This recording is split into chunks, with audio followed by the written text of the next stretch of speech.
loan amount na 30,000 pesos. Tapos may fast approval. Tapos bagong loan application sa Google Play Store. Nako guys, dapat nyong alamin kung anong meron sa bagong loan application na to na ating i-review ngayon sa vlog natin. Yes po, mada-download nyo to sa Google Play Store. Pero, huwag nyo munang i-download ha. Sige kayo, baka magsisi kayo dyan sa huli. Pero syempre, huwag muna natin i-judge. I-try muna nating utangan para masabi natin kung talagang legit siya at okay siyang utangan. Syempre dito guys, mas maganda na may alam ka muna doon sa loan application na uutangan mo. Hindi yung basta-basta ka lang mag-i-install, basta-basta ka na lang mag-a-apply, tapos sa huli, saka natin pagsisisihan yung ginawa natin. Yan yung wag na wag mong gagawin. So dito guys, samahan nyo ako na alamin kung anong meron dito sa bagong loan application na ang pangalan po is Peso Maxi. Yan.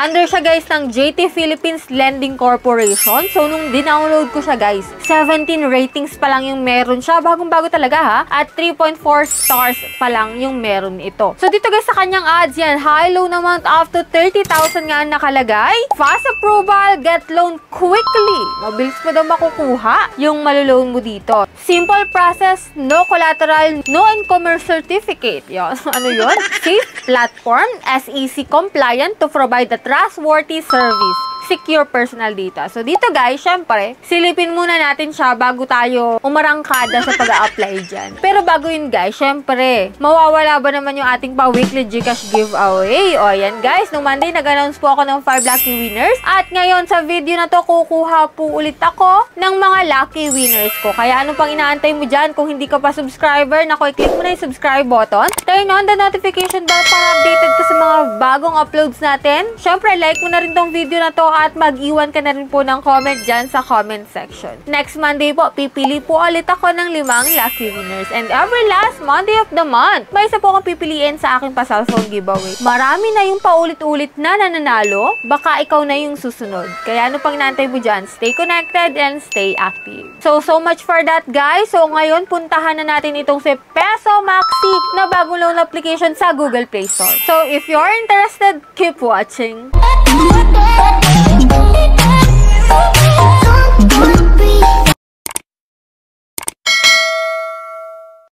So, disclaimer na hindi po tayo agent or promoter nito. So, sa katunayan nga po, a-applyin ko pa lang siya para maipakita ko sa inyo kung okay ba talaga to. Magkano ba yung pwedeng ipautang niya sa atin, lalo't mga first timer tayo magda-download ng kanyang application. At syempre, magkano yung i-offer niya sa may bad credit history, na katulad ko. So, yan guys, sa Google Play Store to pwedeng ma-download. So, pakita ko na lang sa inyo yung mga screenshot ng pag-loan ko dito guys. So, syempre, may mga permission siya dito na hinihingi. So, continue mo lang tong mga to. And dito guys, pagkapasok mo po kay Peso Maxi, 20,000 yung maximum available amount. So, 150 days daw yung term niya. 15.25% yung kanyang APR rate. So, click natin yung apply. And dito guys, login ka using active mobile number. At dito tumaas ha. Imbis na bumaba sa 20,000, tumaas pa up to 36,000 na daw yung maximum loan amount na pwedeng ipautang sa atin guys. Hindi siya pababa, pataas. O, diba? Tignan natin. So, ito yung mga pipilapan natin dito guys. Personal information, work information, contact information. Dito sa ID information, ito po yung mga pwedeng ID type. So, mamili ka lang dyan kung ano yung mga ID na available sa'yo. Pero isa lang naman yung hinihingi nila, guys. So, yung may mga fire dyan is, which means yun yung pinaka-recommended. No? So, dito guys, sa withdrawal info, pwede po sa e-wallet or online bank. Sa e-wallet po, pwede sa GCash, Paymaya, GrabPay, and Coins. So, dito guys, kanina 20,000 yung ino-offer niya. Naging 36,000 nung nag-login tayo. Tapos, after natin ma-fill up pa, naging 1,000 pesos na lang po.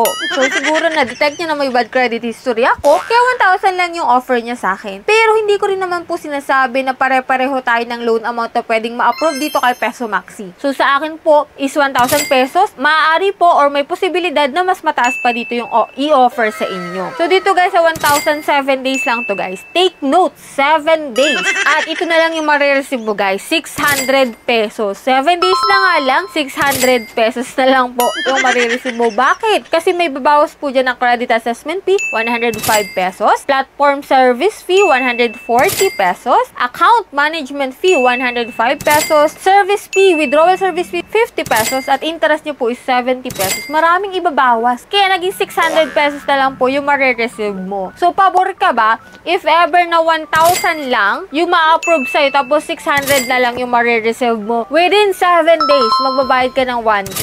So, let me know your opinion dyan sa comment section. If ever man na nakapag-try ka na dito kay Peso Maxi at na-approve ka, kindly share your experience po para makatulong din sa mga bago pa lang dyan uutang sa online loan app. And yan po yung meron dito kay Peso Maxi. At ipapakita ko sa inyo guys yung result ng aking pag-utang dito kay Peso Maxi. As an individual na merong bad credit history, so ito po yung result ng aking pag-utang kay Peso Maxi. So, kung makikita mo dito guys, pending pa po, ka-apply ko lang po ngayong April 5, 2025. So, ilalagay ko na lang po dyan sa comment section kung anong magiging result nitong pag-utang ko dito kay Peso Maxi. So, yan lang po yung meron sa kanya. Hindi talaga siya mag-o-offer kagad ng 30,000 sa inyo guys if ever na first timer ka. Hindi talaga mag-o-offer ng malakihang loan ng mga loan app kapag bago ka palang mag-a-apply sa kanilang loan application. Kung ikaw ay retakers or umutang na before, maaari na lumaki yung iyong loan amount. Pero hindi sinabi na yung pinakang max talaga yung makukuha mo. So, asahan mo na maliit lang yan sa una. So, dito guys, sana nagkaroon kayo ng konting idea kay Peso Maxi na bago dyan sa Google Play Store. Kaya, if ever may nakita kayong bago, wag kayo basta-basta mag-i-install ka agad hanggat hindi pa kayo nakakanood ng review about sa loan application na yun. Mas maganda na alamin mo muna kung magkano yung pwede ipautang, magkano yung interest, at hanggang kailan mo siya pwedeng bayaran. So, that's it. Yan lang po yung ating vlog for today. So, sa mga hindi pa dyan nakasubscribe sa aking YouTube channel, kindly click the subscribe button, turn on the notification bell, and be updated sa ating mga future vlogs. So, that's it. Bye-bye na for now, guys. See you on my next vlog.